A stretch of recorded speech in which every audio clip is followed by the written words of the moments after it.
Welcome to the Casuals Guide to UFC Fight Night Song vs Gutierrez, where I show you filthy casuals why this card is going to be a banger. Don't forget to smash that like button and let's get right into it.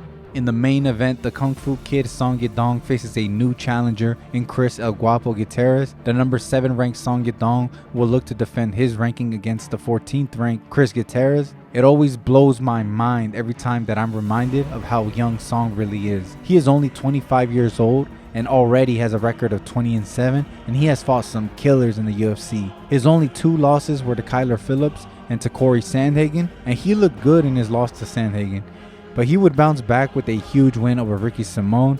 He showed off his takedown defense, and in the 5th round, he would knock out Ricky Simon with some nasty boxing. It's insane to think he's 7 years younger than the upcoming fighter Gutierrez. Chris is 20-4 with 9 wins by knockout or TKO. He has a style that relies heavily on his movement. He is constantly circling.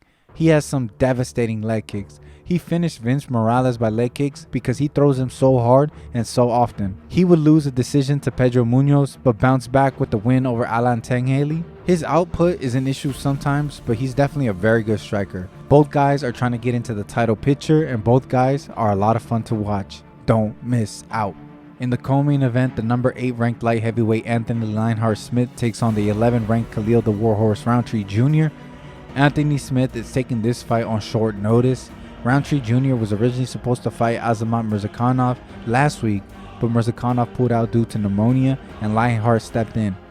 And love him or hate him, Anthony Smith will fight anybody.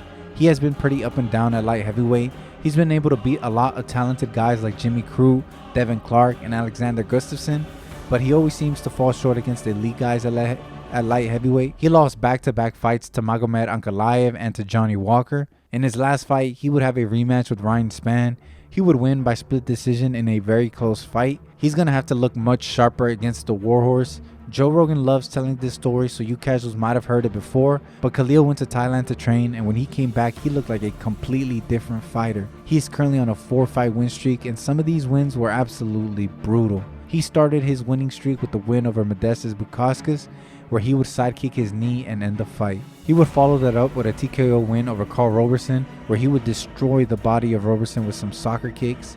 He then won an impressive split decision win over a surging Dustin Jacoby, and to top it all off, he would win by knockout against Chris Daukaus when he would land a perfect straight left hand that floored Daukaus. Both guys will be looking to end the fight early.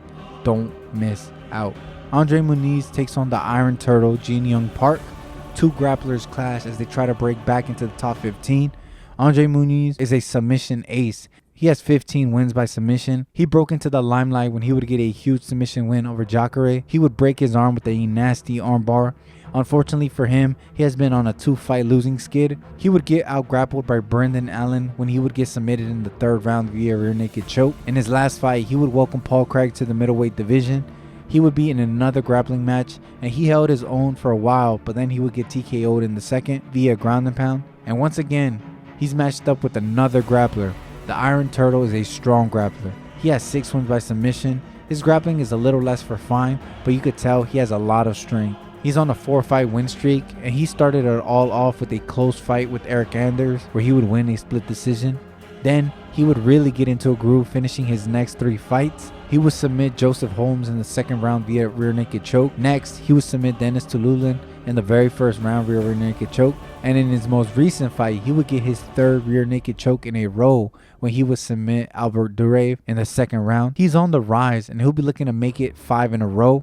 Muniz, on the other hand, is going to look to bounce back and try to make his way back into the rankings. It's going to be a very fun test for both of them. Don't miss out. Nasrat Haqparast faces off against Jamie Mullarkey. You casuals probably don't recognize those names, but they've been putting that work in the UFC. Both guys have been cutting their teeth among the best in the UFC, but Nasrat has been doing it since he was 22 years old. He is now 28. He had to face guys like Drew Dober, Dan Hooker, and Bobby Green way before he probably should have. It's been a roller coaster for him, but he's found himself on an up recently. He's on a 2-fight win streak with back-to-back decision wins over guys like John Makdessi and Landon Quinones. He has 9 wins by knockout or TKO, and will be looking to add to that against Jamie Mullarkey. Jamie has also fought some killers before he was ready. He made his UFC debut against Brad Riddell. He also fought guys like Jalen Turner, Michael Johnson, and Cam Worthy. He lost by TKO to Muhammad Naimov. It was unfortunate because he was winning up until he got finished. He would bounce back in his most recent fight when he would win a unanimous decision against John Makdessi. Both guys are looking to keep their momentum going with big wins here. Don't miss out. Tatsuro Taira faces off against Carlos Hernandez. The 23-year-old Taira is one of the biggest prospects in the UFC right now. The Japanese prospect is undefeated at 14-0. He has won all 4 of his fights in the UFC. He made his UFC debut against Carlos Candelario, where he would win by unanimous decision.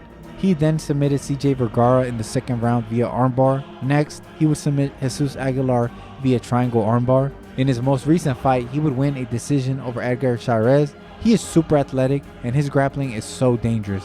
It's obviously his bread and butter.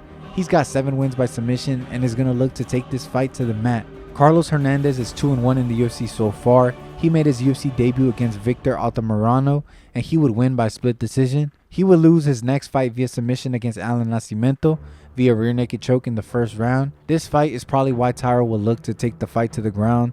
In his latest fight, he would win a technical decision over Dennis Bondar.